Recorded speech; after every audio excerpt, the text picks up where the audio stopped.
So, good day, everyone. So, this will be our first lecture or first topic discussion on the engineering management or BEST for M, which is Introduction to Engineering Management. So, by the way, I'm using the book of Dr. Roberto Medina on engineering management. Just like I've said, no, it's one of the reference material that we are using in this subject. So for the outline of our discussion, okay, this will be no. So functions of engineer. So we're also going to talk about engineering management and process management. So first, no, before we jump into the topics or outline of discussion, let's have this one of key points from the engineering management book of Dr. Medina. He says that engineers are expected to perform various tasks depending on their specialization and job level. So it's very evident since as engineers we are performing different fields. Now we have this civil engineering, electronics engineering, mechanical and electrical. So depending on our specialization, sometimes if you are a civil engineer, you are civil engineer in structural, civil engineer in water resources, you are a civil engineer in transportation. So meron pa tayong other level of specialization, just like sanitation, which is sanitary engineering, and plumbing. Okay, so from those description, we have to perform specific task or various tasks on that level. Sabihin, if we are civil engineer structural, we are designing structures. Okay, so that's very evident when it comes to the industry. No, if you are in academe, just like your instructors, so we are tasked to perform our duties to teach, no, to teach, to give knowledge, no, to share wisdom. Okay. Oh, on our specialization, of course, for example, we are having our master's degree in structural, our master's degree in construction management. So we are giving it special knowledge on the field of our specialization, and that is one of the civil engineering code of ethics. No, if you are going to be part of or should I say, if we're going to take civil engineering ethics, okay, or engineering ethics, so, or laws, CE laws, okay, so we're going to tackle more on that, okay. So next, we have this point, as some engineers are not trained to deal with people directly, it is expected that their weakness will be most often be in people-based skills. So most of the time, no, we engineers are uh, very very equipped. We are well equipped rather on the part of, let's say, about designing, computing. Okay, we are equipped in such a way that sometimes we are working alone or we are equipped alone. Okay, because we are trained that way. No, when we right now you are students, and then up until siguro kung mag-board exam na, so you are trained to review, uh, gain knowledge, no, do the basic principle application of the basic principles, and so on. But in terms of what we call people-based skills, sometimes we are weak on this area, no? We are weak on this area. Ito yung mga people-based skills na yan, no? We are weak on that since most of us, no, are not given opportunities to be involved in people-based skills development. Okay, or ito natin na uh, peer opportunities or peer, how do you call this? Gathering or community of your peers. No? For example, students of civil engineering, sometimes hindi tayo nakakapag-participate because of different reasons. So ayan, no, nagiging kahinaan natin or we as engineers in general, are sometimes our weakness is people-based skills because we are too much of the wisdom, knowledge. No, yun yung madalas na focus natin. Okay? In terms of our skills. So, yun yung ating mga important na key notes na as we dive into the topics of eto, no, yung ating functions of engineer management and process management, we are dealing with those problems at hand na, no? They are all existing. And then, we're going to discuss these three in relation to those two key points na pinag-usapan natin. Okay? So, let's have this. Okay? Let's move to the functions of engineer. Yeah. So, basically, we are having our discussion from the, just like I've said, from the book of Dr. Medina. Okay. Since prehistoric time, actually, before we dive on that slide, since prehistoric time, we are solving different kinds of problems in everyday lives. No, we are solving different kinds of problems in our everyday lives. So, mula nung first civilization ng tao, up until this day, we're trying to solve sometimes same problem. No? For example, ngayong panahon na to, we are dealing with the problem in terms of flooding, in terms of water resources, in terms of electricity, di ba? In terms of renewable energy. Actually, those are the same problem before, no, with the as first civilization or Asian civilization are going to distribute the source of water, how going to maximize the energy coming from the sun, okay? Yung mga renewable resources. So those are or renewable energy, those are same problems. So in this particular topic, we're going to discuss some of the, no, hindi ito lahat actually. These are some, no, pero madami-dami pa rin of the functions of engineers. So let's start with research. Yeah. So where the engineer is engaged in the process of learning about the nature and codifying this knowledge into usable theories. Okay? So, yan yung ating sa research. Ay, balikan lang natin. Okay? So, most of the time, no, kung hindi kayo mapupunta sa industry, some of the industry works are in terms of what we call R&D. Actually, magkasama to na magkasunuran. Yung research and development. So, most of the time, no, kayo ay mga researcher, you are not in the academe, but you are researching and continue studying developments on the specific fields that you want to specialize. Okay, yun yung mga research. Second, we have the design and development where the engineer undertakes the activity of turning a product concept into a finished physical item. Ito yun, no? Yung tinatawag na R&D, research and development, magkasama yan. No? If you're done with your research, of course, applying the basic principles and theorems or laws regarding the engineering course, and then applying them into inventing na, no? Papunta sa invention or conceptualizing and finalizing a certain product or item.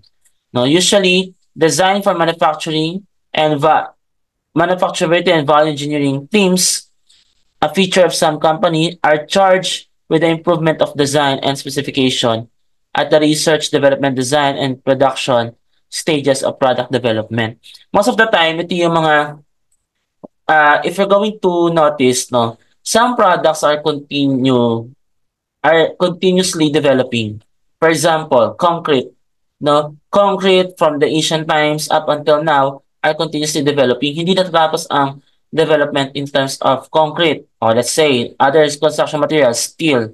Steel are continuously developing, no? From methodologies, applications, possible solution to other engineering problems. So, patuloy na develop, no?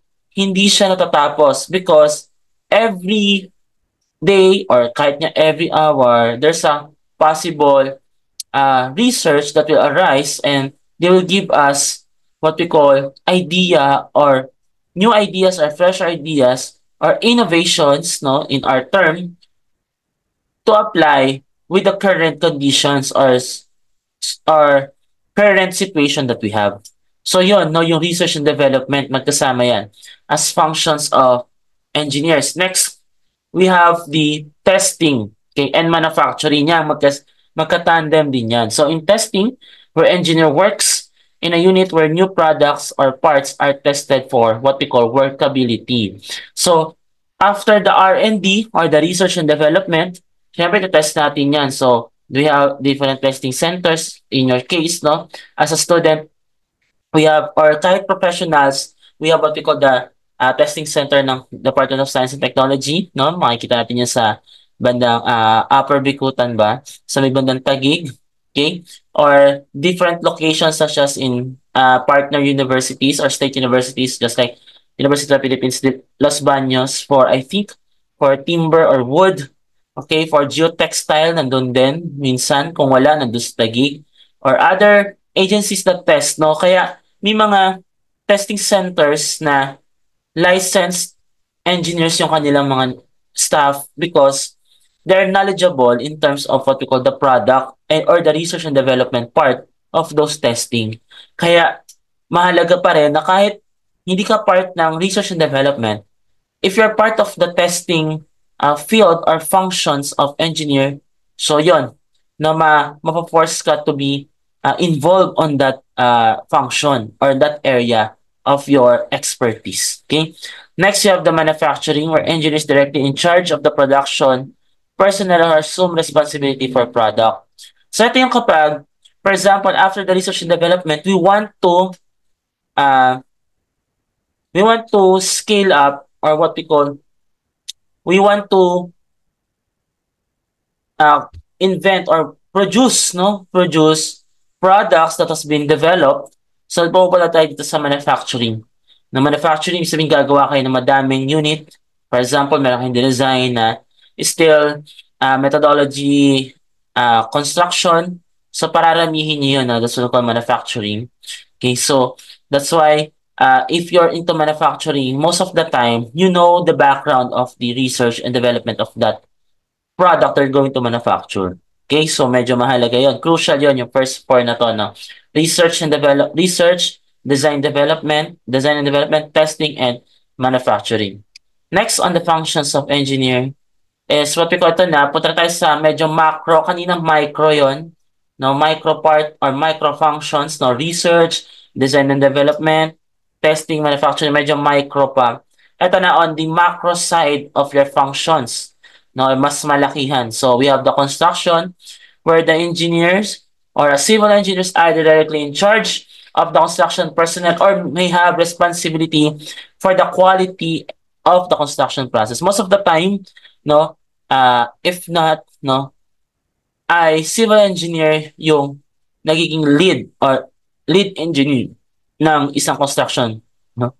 So madalang no na electronics kasi ang idea niya is more on the electronic sides, mga telecommunications most of the time kasi meron pa before na electronics and communications, no? Dahil pinaghiwalay na siya yung communications and electronics na lang. So may iba't hindi nila ma-handle. That is in general cases. Pero in some cases naman, minsan mechanical engineer ang lead engineer na construction because the construction itself needs to be involved into machines operation, 'di ba? Yung mga makina. So minsan tandem or assistant lead yung mga mechanical or electrical engineers kasi what we call MEP, no? Mechanical, electrical, and plumbing. Kaya meron din sometimes na civil engineer na nasa plumbing. Ayan yon, no, yung sa construction. And then we have the sales. Sales is where the engineer assists the company's customers to meet the needs, specifically those that require technical expertise. Ito kapag, ito yung mga work or mga function ng engineer na most of the time na overlook ng mga kapwa natin engineers. Why? Because most of the time in sales, na parang merong before there what we call stigma on sales engineer. No? They are called sales engineer. Parang ang tingin, ay sales engineer lang, ganyan. But little did they know, those sales engineer plays an important role because one, they know the background, no, just like in testing and manufacturing. Actually, alam nila from the research, from the development, from the testing up until manufacturing, they know every process. Why? Because they will present it to the client. Dapat knowledgeable yung ating engineer na mapupunta sa sales because he or she will not just present the data, the on how the product or kung paano gumagana yung product ibebenta niya. So, it will gain what? Profit. So, in short, mahalaga yung function na to ng engineer. Lalo na sa sales, no? Kung walang sales engineer or sales personnel, wala, hindi kikita ang company. No? Lalo na kung yung sales personnel ay walang idea kung ang product ay may kinalaman sa mga engineering solutions. Okay? Meron yan. For example, we have what we call the high density polyethylene liners or HDP liners. O ano yun? So may mga technical ano yun, technical specification. Or second, we have what we call the geotextile or geosynthetic materials. Oh, how are we going to explain geosynthetic materials to clients that or target clients that you want to involve on that kind of material. So, kailangan talaga natin ng mga sales engineer or mga sales personnel that are knowledgeable with the technical side nor require technical expertise. Okay? So, next on the functions of engineer, we have what we call the consulting, so where the engineer works as the consultant at any individual or organization requiring services. Kung sabi ko, this is one of the what we call macro functions. No, I call it macro functions because in consulting, it's a wide lens, no? Gumagamit na ng wide lens yung engineer dito because he or she will not just consult or will not just act as a consultant, but also as a researcher, as a what we call it, part of the R&D, design and development, because before you became a consultant, you have this length of expertise, no, or level of expertise, mataas na rin because you are part of the consulting team ng inyong construction halimbawa. So most of the time, ito yung mga engineers na ng mga may 30 years of experience, sometimes 40 years, because they are really involved in the construction or and their field of expertise for quite some time. No, kaya tinatawag na silang consultants, no, or mga consulting functions ng ating mga engineering. Next, we have what we call the government, no? Ito yung pinaka parang common, no? Where the engineer may find employment in the government performing any various tasks in regulating, monitoring, controlling, or controlling the activities of various institutions, public or private. So one of the uh, very popular na yung ating Department of Public Works and Highways or DPWH. In our part, no, sa civil engineering, not just in civil engineering, I think on mechanical din because they have what we call the maintenance bureau, no, yung sa mga machines, no, ano pa. So, pwede na tayo, in government, no, one of the government agencies din, yung tinatawag natin na, for example, PHIVOLCS, DOST, yan, DOST kasi, diba, under the DOST kasi yung PHIVOLCS, Pag-asa, ayan, so, lahat ng yon mga agencies pwedeng pumasok ang mga engineer. Depending upon the field of expertise, of course, no? Paano ba natin malalaman yan? So, after you study, so, after you graduate, if you will going to continue study, no? Ang nag-graduate program, so yan, malalaman nyo kung ano yung field of expertise na depende sa kukunin ninyo. So, from there, pwede kayo maging consultant or if you want to be involved in government activities, sa government talaga kayo papasok. Okay? So, next, we have what we call the teaching. Ito yung academe, no? Ito na yung mga instructors ninyo dito na involved, no? Where the engineer gets employment in a school and assigned as a teacher for engineering courses. Yan, tulad ito engineering management. Ano pa ba? Differential equations, no? Statics of rigid bodies, yan. Lahat ng yan. Okay? Some of them later become higher officials with, no? Higher level officials. So, pwedeng dean, pwedeng department head, ayan. So, yun, no? As they progress dun sa kanilang academe track or teaching career, okay? And then yung last, yung ating tinatawag na management, okay? Where the engineer is assigned to manage groups of people performing specific tasks. So, ito na yung mga managers, no? So, usually, ito yung mga nakikita nyo na usually mga engineering manager na mga manager na engineers, no? Most of the time, they are part of also what we call consultancy, no? Sila yung mga bosses, diba? Parang mga matataas na tao, no? You go on their stand, no? On their stature. yan, the way they dress. So malalaman mo agad eh, no? Because they will carry that what we call confidence. They assert themselves or themselves, no? With with the knowledge that we have or that they have. Okay? So medyo equipped sila depende dun sa field ng kanilang expertise. Kaya usually kapag management, malawak ang ano to, ang knowledge or wisdom, no, the range of wisdom or the degree of wisdom of the management side ng engineering ay medyo mataas kasi he or she will decide on different functions, no? If in research, design development, yung mga nauna, testing, ayan, manufacturing, construction, so lahat yan parang under sa kanya, ganyan lumalabas, okay? So those are the functions of engineer. So may mga ano tayo, may mga list, no? Parang most of the time, no, may mga problems, no? May mga yun doon sa mga functions na yon, no, sa mga functions ng engineer. So most of the time it answer different problems, no? Yung mga problems na sinosolve ng mga engineer. Okay? So yun yung mga ano, yun yung mga sinosolve natin sa pang-araw-araw na buhay, no? Kung academe ka or whatever function that you are. Okay? So yun yung sa functions of engineer. Now, let's move with the next topic or what we call engineering management. Ayan, dito na tayo pumunta, no? Sa engineering management. Okay? So, sa engineering management, no, before uh, we dive into our top or subtopic, let's define first engineering management. It refers to the activity combining technical knowledge with the ability to organize and coordinate worker, power, materials, machinery, and money. So, sabay-sabay, no? Sabay-sabay ba talaga? Yes. No, because if you are not well-versed enough on what we're going to do, malamang one of those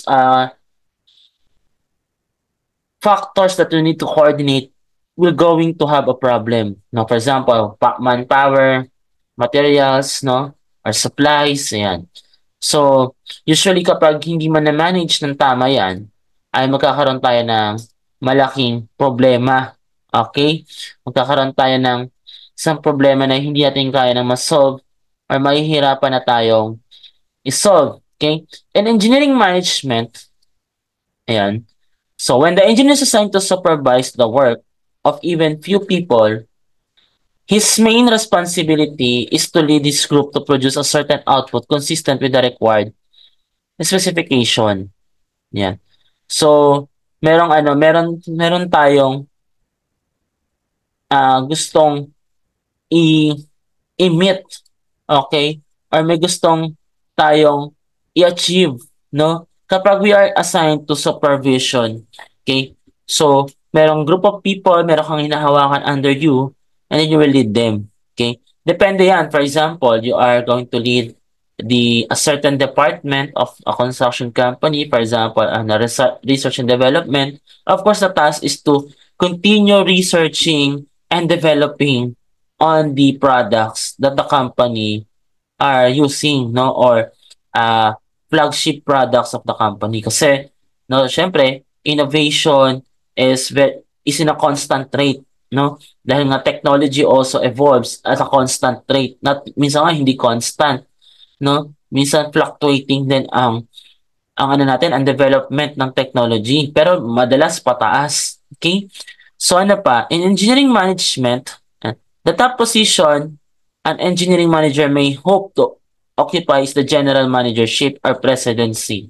So ito yung end goal, no? Madalas ng inyong career as a engineering manager, no? So ito yung madalas na parang end goal or career, no? So nakalagay pa dito as he scales the management ladder, he finds that the higher position, the higher that he goes up, the fewer technical activities he performs and the more management tasks he accepts. So usually kapag mas maliit lang yung department na hawak mo, syempre mas kabisado mo yung function. So minsan more on the technical side kayo. Hanggang sa palaki ng palaki na, hanggang sa maging president ka na for example ng isang firm, medyo ihirap na yung task kasi sasabay-sabay na lahat yan at hindi mo nakakayanin alamin lahat. So you need to have what we call people under you that will manage or micromanage yung mga department na yon or specific fields na yon. And then, your task is to manage those who micromanage. So, you are on the macro management side, no? Kapag medyo mataas na yung level ng iyong managership, no? Or general managership na yung iyong ginagawa. Kaya nakalagay dyan, the more management task he accepts. Okay? So, yun yung idea about the engineering management. Okay? In a general sense. Okay, so now let's move with the definition of management. Kasi kayo na pati pinag-usapan eh. Pero let's define management lang, no? Management. Management may be defined as the creative problem-solving process of planning, organizing, leading, and controlling an organization's resources to achieve its mission and objectives. So, yun ang definition ng management. So, para meron silang gustong i i-achieve, no? May gustong i-achieve or may gustong makuha. Kaya kapag may isang company, so madalas meron niyang statement of mission, 'di ba? Objectives, parang mission, vision and goals, 'di ba? Or sometimes they call it VMGO kasi vision for V, mission for M, G for goals and then objectives na magkakaiba yan. So most of the time, VMGOs, companies have that para malaman ano ba yung path ng company. Kasi if they don't have any vision for the company, of course, ano ang nakikita na sa company? That's the vision, di ba? 20 years from now, 50 years from now, where the company is going, no? Yun yung vision. Mission, to accomplish the vision. So for example, you're going to help the marginalized sector, ano ba yung mga nasa below poverty line, yun ang target ng inyong vision ninyo. So, magiging part na ng mission ninyo yon. So, anong gagawin nyo? For example, you're going to elevate them in poverty line by having or introducing construction materials that will help them fast track somehow the level of construction ng mga houses, yung mga ganun, no? Those are the mission. And then, goals, ano gusto nyo maabot as a company? No? So, for example, to be to have the target target 100% target na ating sales ng bawa, yung mga ganun. No? And then objectives to answer those goals. Ano yon? Ano yung mga objectives na yon? Or magtutulak sa atin? Ayun. Yun yung about the management. Kasi kailangan niyang masagot or ma-define kung ano yung kanyang mga vision, mission, and goals as a company. Okay? So, next tayo. So, yan. So, let's have the process management. Dito tayo sa topic number 3. So, in process management, ayan, management is a process that consists of planning. So, nagpaplano tayo. Of course, there are plans no every year. For example, there's a company, actually in every organization, you have to plan projecting a certain year. Now, for example, ngayon, so the company by, let's say, halimbawa, a certain company by November, they are planning the activities for the next year, 2025, halimbawa. So, yan, may planning. Planning, organizing, of course, organizing the activities that you are planning, directing or leading, and controlling. Leading because you want to achieve the VMGOs nga ng yung company or the vision, mission, goals, and objectives. And controlling sometimes in a positive way, no? So, kinokontrol natin, for example, the budget. We are trying to maximize the use of what we call renewable sources. Ayan, so gumagamit tayo ng mga ganon, no? Controlling in a sense na we have to, of course, maximize manpower. Ayan, so yun, no? Yun yung controlling na side na yun. It must seek to find out the objectives of the organization. Yun yung sabi ko sa VMGOs. Think of ways how to achieve. Ayan. So yung mga parang kung paano natin isasagutin yung objectives. Ayan. Decide on the ways to be adopted and material resources to be used. Ayan. So yun sa mga application na determine the human requirements of the total job, yung manpower. Assign specific task to specific person. So yan yung tatawag na what we call delegation or delegating task. Diba? We are delegating tasks to specific person and motivate them to provide means to make sure that the activities are in the right direction. You are, as a manager or as a part of the process management, you have to guide them, no? Make sure that they are on the path, no? Same track kayo. Iisa yung goal ninyo, iisa yung vision ninyo, iisa yung mission ninyo. Okay? That is on the side of what we call the process management. Okay? So, ayan yung ating kailangan. Now, for the job of being a manager, of course, may mga requirements, no?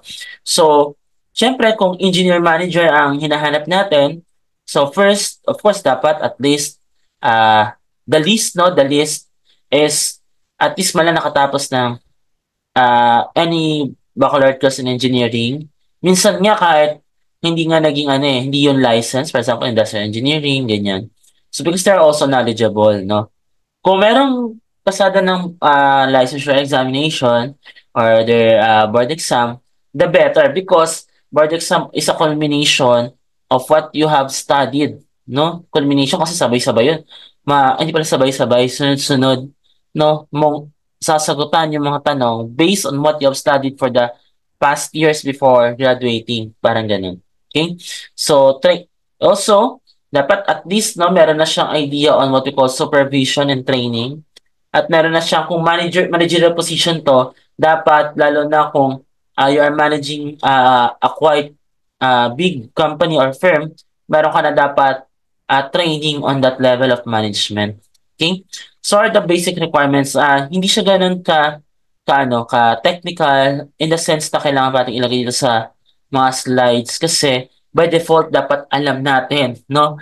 Yung mga ganong klase. Of course, you're a manager, equipped ka. Katulad ng sinabi ko nga kanina, yung functions ng engineer, yung mga nauna aside from teaching, minsan kahit teaching, lahat ng yon from research up until teaching bago yung management, kailangan alam yon nung level ng mga managers. Kasi lahat yon mina-macromanage niya, no? Macromanagement sabihin, malaki yung kanyang sakop at naglalagay siya or nagde-delegate siya ng certain person to micromanage yung mga iba't ibang areas kasi hindi niya kakayanin na siya lahat ng micromanagement. Okay?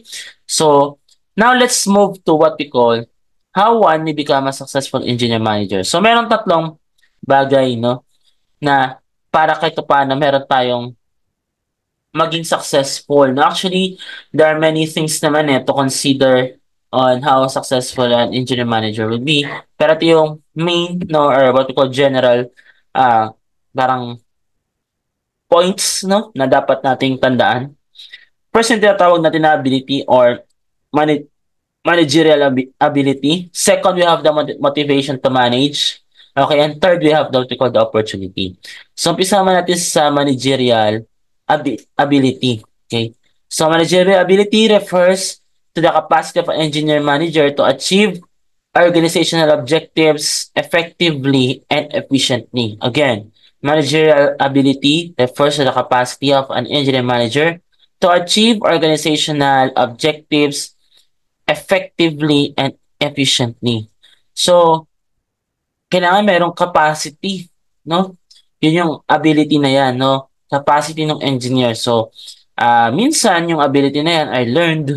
Pwede din naman na parang na-adapt mo yung ability, no? Minsan, as you observe, no? Learning pa rin naman yon, but you adapt to the environment or to the setting na that you have, yun, kaya nagkakaroon ka ng managerial ability kasi nakakasama, for example, sa construction, yung mga laborer, di ba, foreman, ano pa ba, yung mga skilled workers mo, pag nakita mo kasi sila, so nalalaman mo yung kanilang mga ginagawa, so nagkakaroon ka ng idea na, okay, so from there, you will, actually foresight magkakaroon ka ng foresight na ano yung kanilang ginagawa within the day, ano yung possible na matapos nila. So, ano yun, pwedeng learn, pwedeng nag-adapt ka kasi depende dun sa level ng kanilang ng kanilang work, 'di ba? Or output. Okay? Ngayon, let's define or differentiate effective and efficiency or effectiveness and efficiency kasi sabi sa atin effectively and efficiently to yung objectives na ma-achieve ng isang sa managerial activity. Let's define effectiveness. Effectiveness refers to a description of whether objectives are accomplished. So kahit ano pa yung ginawa niya, no? Pwedeng hindi siya efficient, pero effective. No, basta, ang goal ay ma-achieve yung objective, no, or magawa. Pero sa efficiency, relative siya sa amount of resources used to obtain effectiveness. So, halimbawa, mas konti ang ginamit mong funds to have this kind of product compare dun sa isa. Kunyari, product number two, mas mura siya, pero same yung function, same lahat. So, ang tawag dun efficiency. Mas efficient, mura kasi, di ba? Ang tawag nila cost efficient. Oh, ayun. So, madalas yan sa construction. So, not all the time ang nananalo yung pinakamaliit, no, sa mga bidding, sa mga construction, hindi. Ang lagi titingnan dyan is what we call cost efficiency or cost effectiveness. Cost efficient ba yung inyong project and effective ba, no? Or timely ba, no? Yung inyong project o yun palagi or estimate. Yan ang laging tinitignan kapag nasa managerability ka. Babalansihin mo yung effectiveness and efficiency which is very hard to any people kasi not all the time efficient yung ginagawa mo pero effective siya. No, minsan ba mabagal yung pace, effective, pero mabagal nga lang. Okay? Hindi siya efficient. Efficient saan? Sa oras. Okay? Ngayon, meron namang sobrang bilis pero minsan nasa-sacrifice yung effectiveness kasi nga nagkakaroon ng mga possible errors, okay? Yung mga ganon. Kaya hindi all the time na pagsasama. Kung mapagsasama yan on the level of manageriality, the better. No? Actually, mas maganda talaga na pagsamahin mo yung pagiging efficient at effective ng isang managerial activity. Okay? So next we have what we call the motivation to manage. Ito yung isa, ay pangalawa rather, sa how to become a successful, ano ba, engineer manager. So, there are criteria to measure objectively an individual's motivation to manage. So, dito merong 7 akong inilagay. So, based din to sa reference natin kay Dr. Medina sa engineering management. So, first we have the favorable attitude toward those in the position or authority. So, yung mga nasa mga supervisor, yan. Favorable attitude. So, ibig sabihin, ano, so, kapag nasa lower, ka pa, position ka pa, so marunong ka mag-respect, gano'n. Yun yung tinutukoy dyan. Next, desire to engage games or sports competition with peers. So, ito yung mga parang activities, no? Yung mga team building yan, no? Or meron kayong mga sports fest sa company, halimbawa, ayan yun, no? Parang ina-engage kayo kasi later on, makakapag-establish ka na what we call, parang connections or camaraderie among your peers, di ba?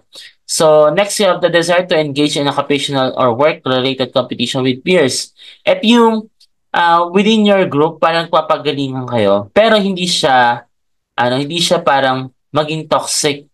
You are doing this because you are want to develop or want to have a certain level of what we call yun doon sa inyong career path. No? Halimbawa, pare-paras na naman kayong license. So ang target nyo, parang lahat kayo dapat maka-masteral or parang ang end goal, maging manager, parang gano'n. So yun, no?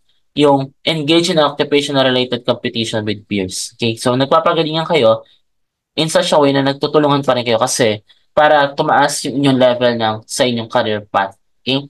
Next, we have to design to assert oneself and take charge. Ito yung, when you say assert, no, to have this level of confidence, no, sa sarili mo. And to take charge, you have the initiative. No, kasi pag wala ka naman level of confidence, hindi ka magte-take initiative talaga. So, most of the time, para magkaroon ka ng motivation to manage, at usually manager have this what we call assertion, no, sa sarili nila or ina-assert.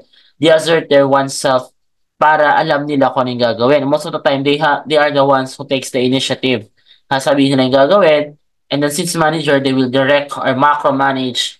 Minsan, micromanagement kasi nga kapag maliit lang yung isang department. Okay? Or group.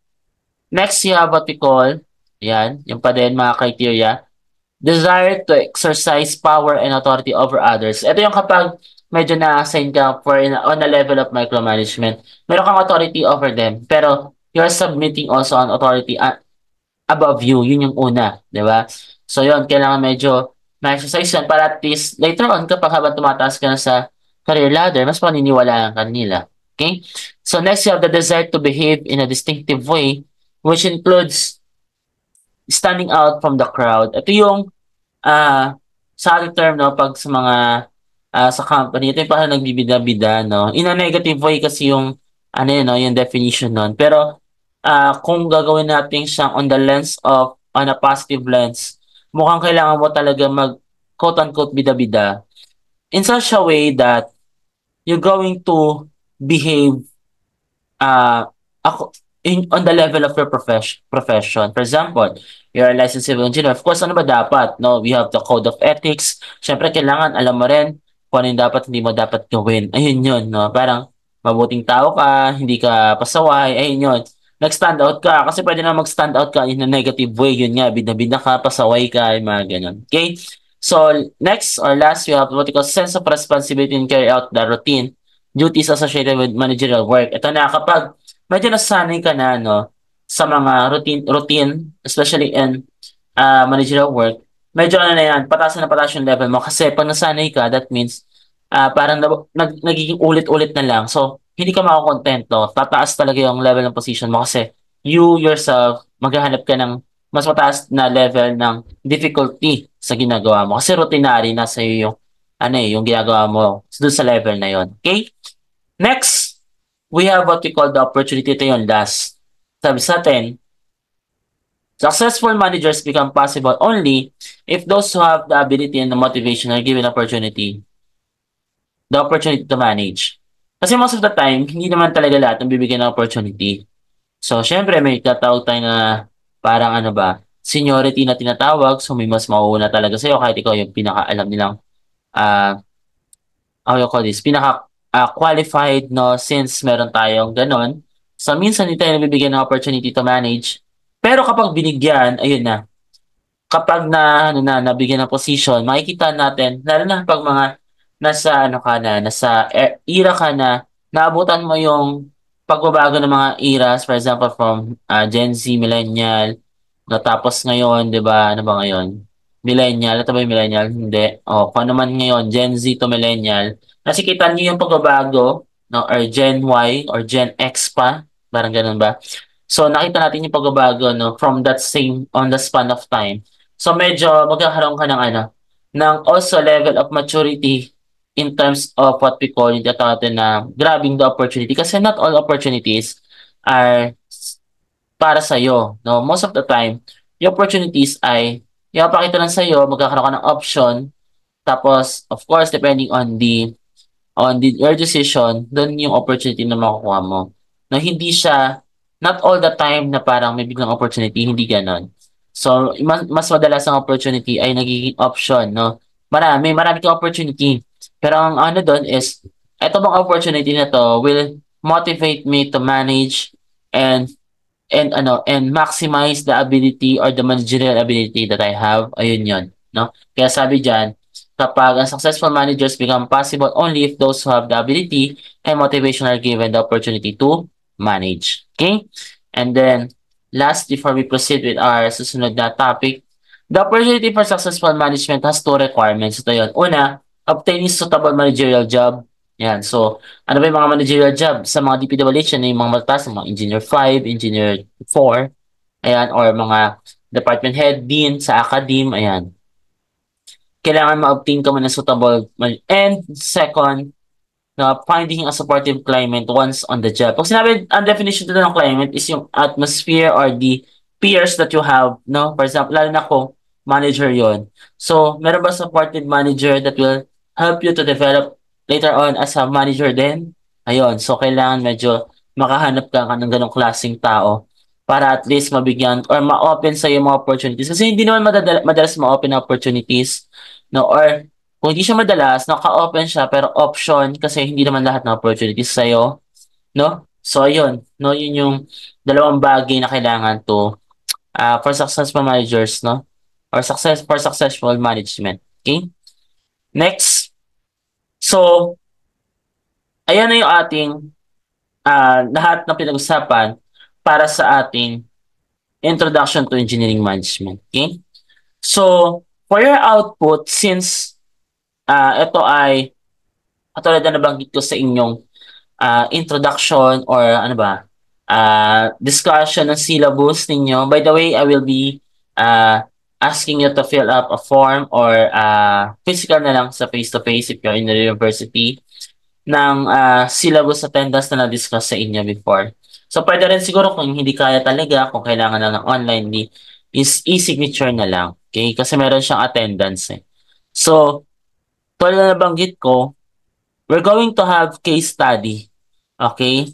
Eto, we have our case study number 1. By the way, yung format ng case study ay okay, yung front page niya, by the way, papasa to ng naka PDF na lang, no? PDF na lang, soft copy na lang dito sa MS Teams, no, sa inyong group. And then ilalagay na lang, no, so sa tab na 'yon. Okay. 'Yun ang ating tawag to, case study. Okay? So, ito ating case study number 1, ayan. So, you could pause, no, for this lecture video. You could screenshot or screen grab, ano ba? Snip or using snipping tool, no, to grab the text. Okay. So, yan. Now, the question is, how are we going to have the case study? Paano ba natin ipe-present? So, we could actually present our case study in a manner na pwedeng naka-paragraph form or narrative form. Pwede din namang naka-bullet form, pero ganun pa rin, mag-explain ka pa rin. So, by the way, ano siya, hindi na siya handwritten, type, ano na siya, computerized. So, tulad yung sabi ko, papasa to sa mismong assignment tab, no, nung inyong group or sa MS Teams ninyo. Okay? So, to have the case studies answered, ito yung mga important na questions, no? Though hindi naman lahat dapat makita doon, depende sa application ng problem, no? Kasi pag binasa niyo yung case, pwedeng wala, pwedeng meron, no, doon sa inyong case study. Okay? So, una, what was the main problem faced in the case study? Ayan, medyo kailangan pag sinagot natin na nag-present tayo, masagot yan. No? In order to answer this question, you need to identify the underlying issue or challenge that the case study is presented or presenting. Okay? So ano yung issue na nandun? Ano yung question na dapat sagutin? Ayun, dapat malaman natin. Kasi doon magre-revolve yung discussion ninyo on that case study. O second, how would you approach solving the problem? Paano? So kung mayroong problema, paano siya solve? So here, you should outline your proposed solution or plan of action. Ayan, so sasabihin niyo yung solution or plan of action ninyo. Third, what are the potential risk or challenges associated with your proposed solution? So meron ba yung mga possible risk? Halimbawa, hindi ba tutugma kung yan yung solution? Meron ba tayong uh, threats, no?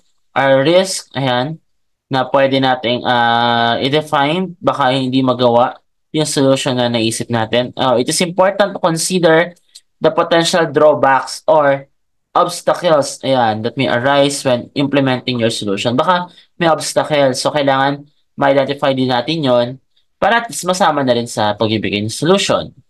Next, what are the alternative solutions could be considered? Since hindi nga kaya because of the obstacles, in this question, you should explore different options or approaches that could possibly address the problem at hand. So yan, hanap tayo ng alternative solution. Okay? So, ano yan, gagana ngayon yung utak natin. By the way, ito na rin yung magsasabi ninyo, yung case study nyo ay assignment plus quiz number 1 na rin. Kasi, nandito mapupunta yung application. Yung rubrics, no, ay nakadepende dito sa mga tanong na to. So, kung ilan yan, ilan ba yan? Balikan natin. So, 1, 2, 3, 4, 5, ayan. So, 5. So, tagto 20% yon, no? Tagto 20%. No? Depende sa kung paano mo sinagutan. Basta, ito yung tingin ko sa kanila, no? Parang pantay-pantay. Yan. So, what was the main problem? How would you approach the problem? Ito na yung magiging ano ko, parang parameter, no? Ng inyong case study. Pag nasasagot nyo to, what are the potential risk and challenges associated? So lahat yan pantay-pantay. So, kung di-divide ko sa 100% yan, 20% tag-iisa, no? Tapos and last, no, if you, after you think the alternate solution, what are the ethical implications of your proposed solution? Ano yung magiging implication niya na. Oh, in this case, ethics plays a crucial role in decision-making process. So, may na binabangga ba tayong ethics or culture and tradition in relation to the decision-making of your case study? And when answering this question, discuss the ethical implication and consequences of the implementing your proposed solution. So, ito na yon, with ethical values, ano ba, culture, lahat yan sabay-sabay. Now, titignan ko, meron bang implication yung solution na gusto mong i-propose, okay? To answer yung inyong sa case study. Okay ba? So, yun yung ating guidelines or guide in answering case study. Ulitin natin, number one, what was the main problem faced in the case study? Ayun yung unang parameter. Number two, kailangan masagot din natin yung how would you approach solving the problem? Number three, what are the potential risks or challenges associated with proposed solution? Four, what are the alternative solutions that to be considered? And five, what are the ethical implications of your proposed solution? Yun yung limang parameters na titignan ko for your case study number one. Okay? So, yan. No, sa inyong case study number one. Okay, so that ends our discussion on the introduction to engineering management.